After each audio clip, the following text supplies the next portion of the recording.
I have watched my son from the very beginning, from a place no cameras ever reach.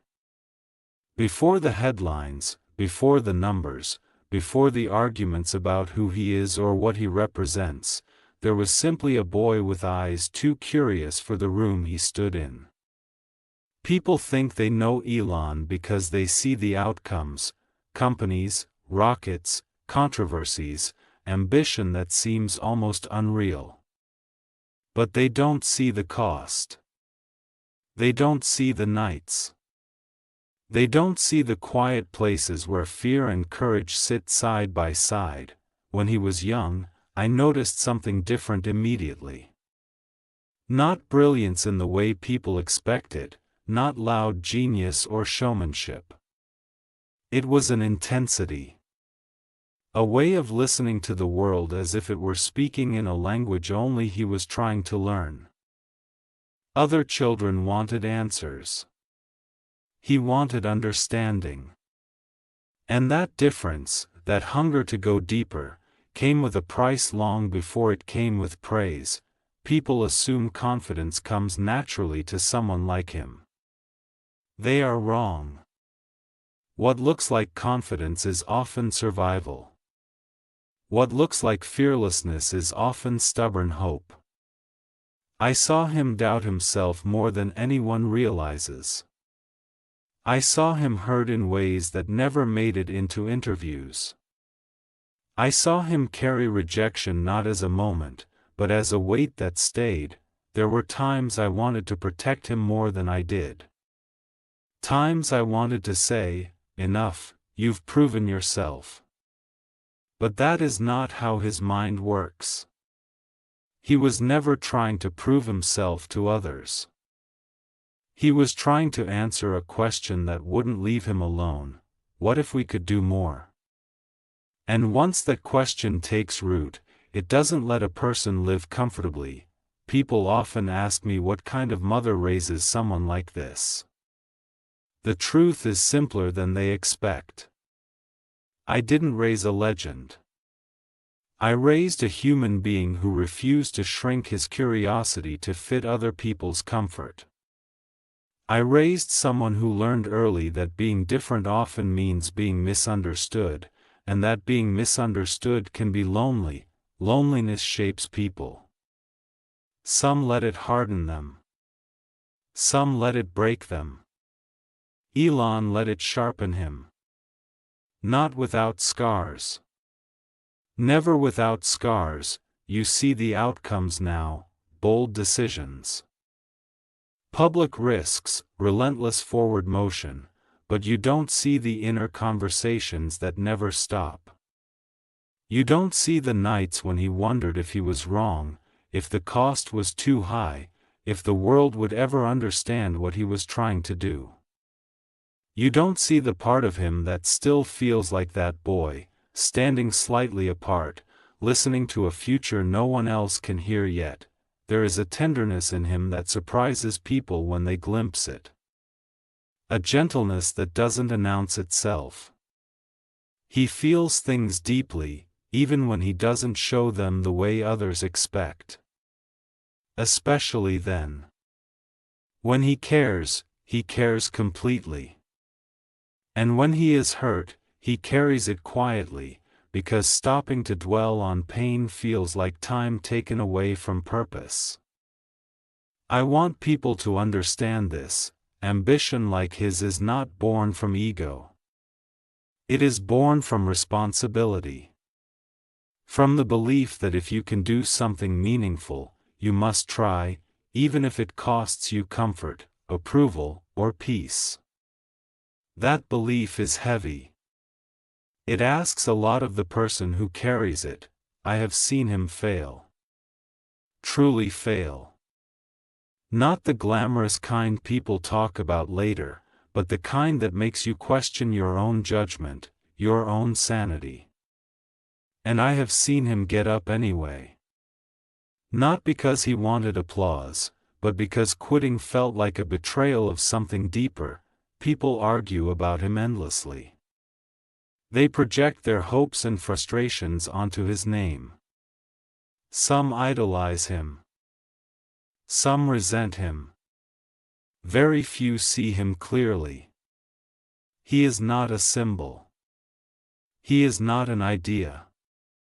He is a man doing his best to live up to the demands of a vision that never lets him rest, as a mother, that is both a source of pride and a source of quiet worry.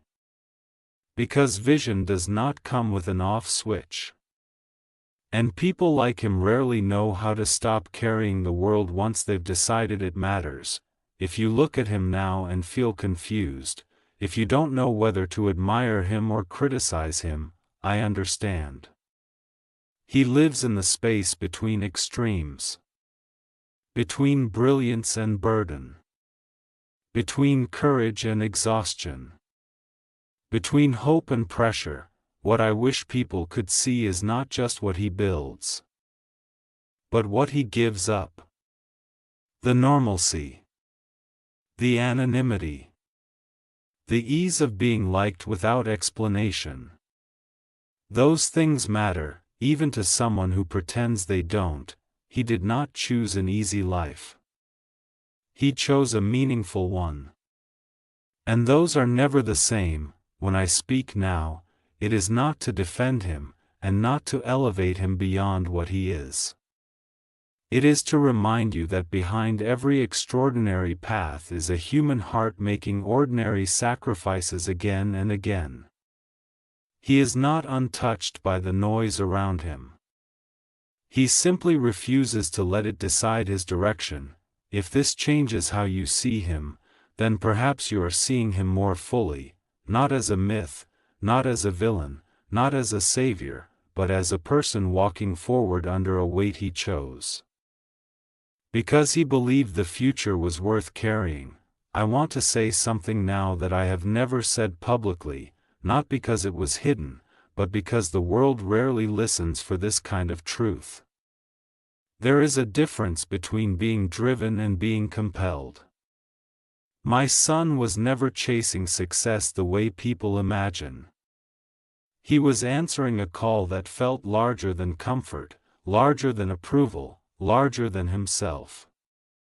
That kind of calling doesn't feel glamorous from the inside. It feels heavy. It feels lonely. It feels like responsibility pressing on your chest even when you're exhausted. When people criticize his intensity, they don't understand that it isn't an act. He doesn't turn it on for interviews and turn it off at home. It is always there. His mind does not rest easily. Even as a child, he carried questions that most people never ask because they are too big, too unsettling. Questions about survival, about humanity, about where we are going and whether we deserve to get there.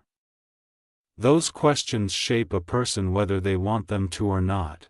There were moments I saw him want simplicity.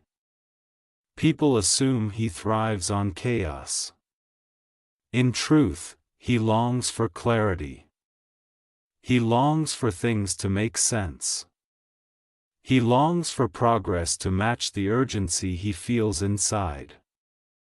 And when the world moves slower than that urgency, frustration builds, not anger, but grief. Grief that time is being wasted. Grief that potential is slipping through human fingers. You see confidence when he speaks, but you don't see the vulnerability behind it. He knows that every bold statement becomes a target. He knows every risk becomes a headline. Yet he speaks anyway, because silence feels like surrender. He would rather be misunderstood than be quiet about what he believes matters. As his mother, I have watched him absorb judgment that would crush many people. He rarely defends himself the way others do. Not because he doesn't feel the sting, but because he doesn't want to live reactively. He chooses forward motion over explanation. That choice has cost him relationships, peace, and sometimes even joy. But he keeps choosing it, again and again, people ask me if he ever doubts. The answer is yes, deeply. But doubt does not paralyze him. It sharpens him. It forces him to test ideas, to question assumptions, to rebuild stronger when something breaks. His resilience does not come from certainty. It comes from refusal. Refusal to accept stagnation. Refusal to believe that good enough is good enough. There is also a side of him the world rarely sees, his compassion. It doesn't look sentimental. It looks practical. It looks like asking, how can this actually help? He cares less about appearing kind and more about creating systems that reduce suffering over time. That kind of care is harder to recognize, but it lasts longer. He has made mistakes. I will never pretend otherwise. He knows it too. What people misunderstand is that he doesn't run from those mistakes. He carries them. They inform him. They haunt him sometimes. But they don't stop him. Growth, for him, has never been about perfection. It has been about learning faster than fear can catch up. I have seen him sit quietly after major failures, not dramatic, not self-pitying, just still. Processing. Recalculating. Choosing again. Those moments are never public, but they are the ones that define him more than any success ever could. If you are looking for a neat story, you won't find it here. His life is not a straight line upward. It is a series of climbs, falls, and climbs again. What makes him different is not that he avoids falling, but that he accepts falling as part of forward movement. Sometimes I wish people would stop turning him into a symbol. Symbols are easy to attack and easy to worship. Humans are harder. Humans require patience and nuance. My son lives in that uncomfortable middle where few are willing to stay. What drives him is not applause, not wealth, not legacy in the traditional sense. It is the quiet, relentless belief that humanity can do better, and that someone has to try, even if it hurts. As his mother, I have learned to let go of the idea that I can protect him from the world. All I can do is trust that the same heart that drives him forward will also sustain him. And all I ask of those who watch from a distance is this: look deeper. Listen longer. Understand that behind the boldness is a man carrying more than most people will ever see. This is not a defense.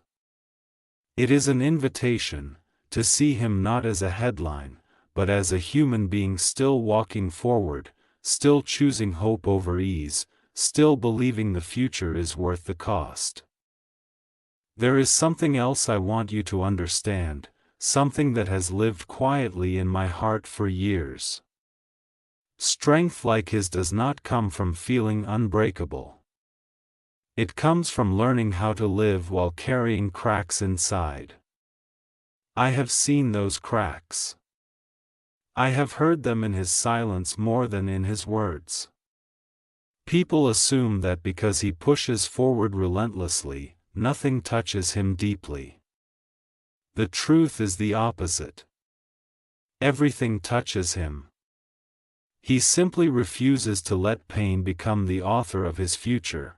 From the outside, his life looks loud: constant motion, constant attention, constant debate. Inside, it is often very quiet. He spends long stretches alone with his thoughts, weighing consequences most people never have to consider. Decisions that affect thousands, sometimes millions. The burden of that kind of impact is not theoretical to him. It is personal. He feels it as responsibility, not power, there were times I worried that the world was asking too much of him. Times I wondered if he would ever allow himself to rest without guilt.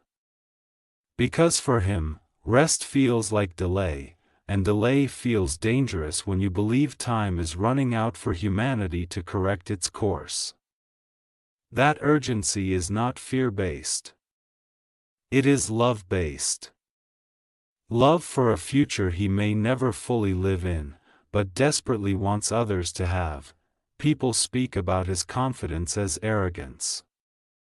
They misunderstand where it comes from. It is not rooted in believing he is better than others. It is rooted in believing that problems are solvable. And when you truly believe that, indifference becomes impossible. You cannot see broken systems and simply shrug. You cannot look away. You either act or you suffocate. As his mother, I have watched him wrestle with the tension between who he is and who the world wants him to be. They want him polished, predictable, easy to categorize. But his mind doesn't move in straight lines. It leaps. It questions. It refuses to stay within boundaries that feel arbitrary. That refusal has made him extraordinary, and deeply misunderstood. He feels things intensely but expresses them differently. Where others might seek comfort, he seeks solutions. Where others might retreat, he recalibrates. That can make him seem distant, even cold, but it is simply how he survives the emotional weight of his vision. If he allowed himself to feel everything all at once, it would be unbearable. I have seen moments when he questioned whether the sacrifices were worth it. Moments when relationships strained under the pressure of his commitments. Moments when he felt the cost of being unavailable in ways he wished he could change. Those moments hurt him more than any public criticism ever could. Because no achievement can replace human connection, no matter how grand, yet even then, he keeps moving forward, not because he doesn't care, but because stopping feels like abandoning something sacred. Purpose, once discovered, does not loosen its grip easily. It asks for loyalty. It demands endurance. And it rarely gives reassurance along the way. I want people to know this. He does not wake up every day feeling certain. He wakes up choosing courage again. Choosing to believe that effort matters, even when outcomes are unclear. Choosing to step into risk knowing that failure will be loud and public. That choice is made quietly, before anyone is watching. There is humility in that, though it doesn't always look like humility. There is humility in continuing to try when you know how easily things can go wrong. There is humility in learning from people younger, smarter, different from you. And he does that constantly, even when it threatens the image others have built around him. If you ever wonder why he seems restless, why he pushes boundaries instead of settling into comfort, understand this: comfort feels like complacency to him. And complacency feels like betrayal, not of ambition, but of possibility. As his mother, I do not see a man chasing greatness. I see a man haunted by the idea of wasted potential, not his own, but humanity's. That is a heavy thing to carry through life. It shapes every choice. It steals sleep.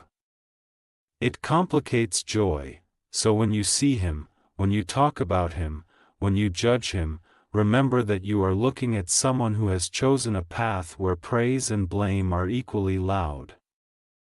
Where solitude is frequent, and where the finish line is always moving, he is still learning. Still growing. Still becoming.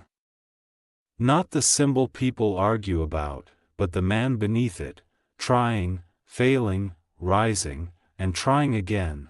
There is a quiet truth I carry that few ever ask about, and fewer still are ready to hear. Loving someone like him requires a different kind of letting go. Not the kind where you stop caring, but the kind where you accept that their path will never look ordinary, never feel safe, never allow you the comfort of believing they will be fully understood. As a mother, that acceptance does not come easily. It is learned through years of watching your child walk into storms willingly. Convinced that something on the other side matters more than staying dry, I have watched him be praised beyond reason and criticized beyond fairness. Both affect him more than he admits. Praise can become a cage just as easily as blame can become a wound. When people expect perfection, there is no room left to be human. And yet, he continues, carrying expectations he never asked for, answering questions the world keeps placing at his feet. What most people don't see is how deeply he values truth, even when it isolates him. He would rather stand alone with what he believes is real than belong comfortably to something false. That choice has cost him friendships, ease, and sometimes the benefit of the doubt. But it has also kept him aligned with his own conscience, and for him, that alignment is non-negotiable. There were moments in his life when he could have chosen differently. Moments when walking away would have been applauded. When settling would have been celebrated as maturity. He felt those temptations. He is not immune to fatigue or longing. But each time, he asked himself the same question: if I stop now, will I be able to live with myself later? And each time, the answer pulled him forward again. People think ambition is loud. They think it shouts. In him, ambition whispers relentlessly. It doesn't boast. It reminds. It taps on his thoughts late at night and early in the morning. It doesn't say, "Be great." It says, "Be responsible." And that whisper is harder to ignore than any applause. I have seen him laugh with genuine lightness, moments when the weight lifts and he becomes simply himself, unguarded and present. Those moments are rare, and precious, and fleeting. They remind me that beneath everything the world projects onto him, there is still a man who wants connection, who wants understanding, who wants to be seen without interpretation. He has learned, perhaps too early, that visibility comes with distortion. The more people watch you, the less they see you. Every gesture becomes symbolic. Every word becomes evidence. Living under that microscope changes a person. It teaches restraint, but it also creates distance. He carries that distance quietly, not as bitterness, but as acceptance. I want you to understand that his drive is not fueled by dissatisfaction with life, but by reverence for it. He sees fragility where others see permanence. He sees urgency where others see time. That perspective does not allow complacency. It demands action, even when action invites risk. Sometimes, late in conversations that never make headlines, I hear weariness in his voice. Not despair, but the tiredness of someone who has been holding a torch for a long time and knows the path ahead is still dark. In those moments, I wish I could lighten the load for him. All I can do instead is remind him that he does not carry it alone, even when it feels that way. If this changes how you see him, then perhaps it is because you are no longer looking for a hero or a villain. You are seeing a man shaped by responsibility, sharpened by resistance, softened by care he rarely displays publicly. You are seeing someone who continues not because it is easy, but because stopping would feel like turning away from something sacred. As his mother, I do not measure his life by success or failure. I measure it by sincerity, by the honesty of his effort, by the courage it takes to keep choosing a difficult road when easier ones are always available. And by that measure, whatever the world decides about him, I know who he is. There is one more layer I want to share, because without it, the picture is still incomplete. People often think that someone who lives so publicly must be fearless about exposure. In reality, he guards his inner world carefully. Not out of secrecy, but out of necessity. When too many voices rush in, clarity becomes fragile. He has learned that to protect his purpose, he must protect certain parts of himself from constant interpretation. He is far more reflective than people assume. He revisits decisions long after others have moved on. He asks himself hard questions when no one is listening. Not because he enjoys self-scrutiny, but because he believes accountability begins within. He does not outsource his conscience to public opinion. That independence can look stubborn from the outside, but it is anchored in a deep sense of personal responsibility. There were moments when he felt profoundly misunderstood, not just disagreed with, but fundamentally misread. Those moments cut deeply. Being disagreed with can be stimulating. Being misread can be isolating. Over time, he learned to accept that clarity is not always possible at scale. Some truths are only visible up close. Some intentions cannot survive distance. I have seen how much he values people who speak honestly to him, who challenge him without trying to control him, who care more about truth than proximity to influence. He does not surround himself with comfort. He surrounds himself with friction, people and ideas that force him to refine, rethink, and grow. That choice keeps him sharp, but it also keeps him perpetually stretched.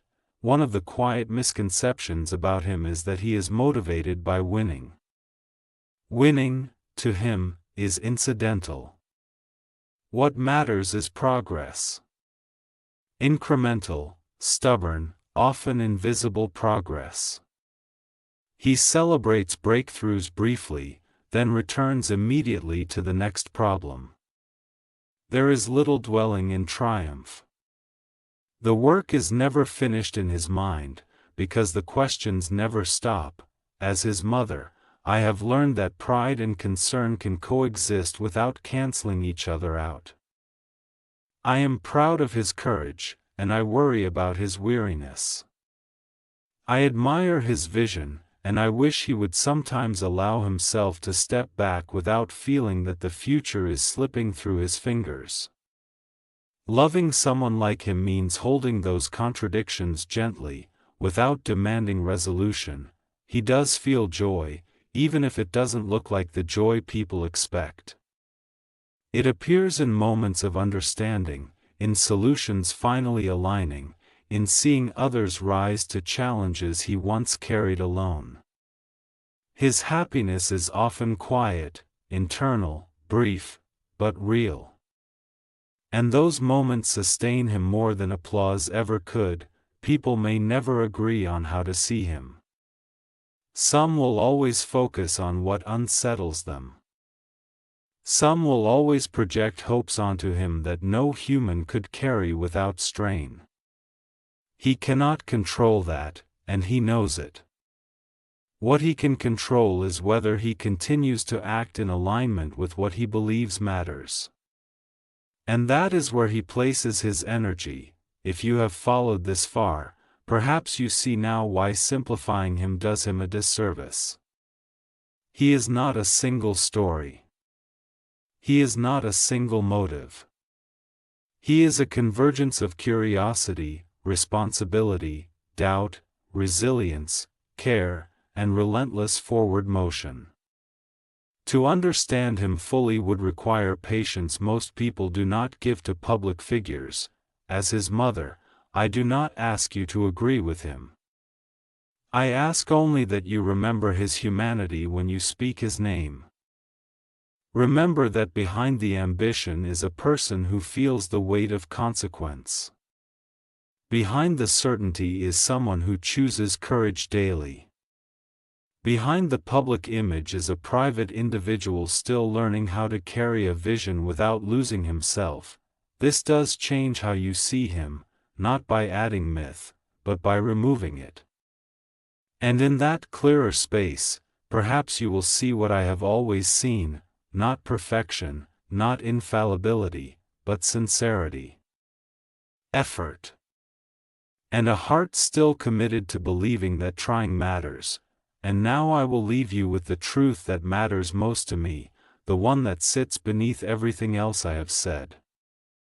When all the noise fades, when the arguments quiet, when the projections fall away, when history eventually reduces him to a few simplified lines, what will remain is not the controversy or the achievements, but the intention behind them. Intention is the part most people never see, yet it is the truest measure of a life. My son has never believed he was destined to be admired. He has believed he was responsible. Responsible to questions that would not let him rest. Responsible to possibilities that felt too important to ignore. Responsible to a future that does not yet exist, but feels close enough to touch if someone is willing to reach far enough. That sense of responsibility has shaped him more than talent ever could. Talent opens doors. Responsibility keeps you walking through them even when you are tired, criticized, misunderstood, or alone. Responsibility does not promise gratitude. It only promises that if you turn away, you will know you did.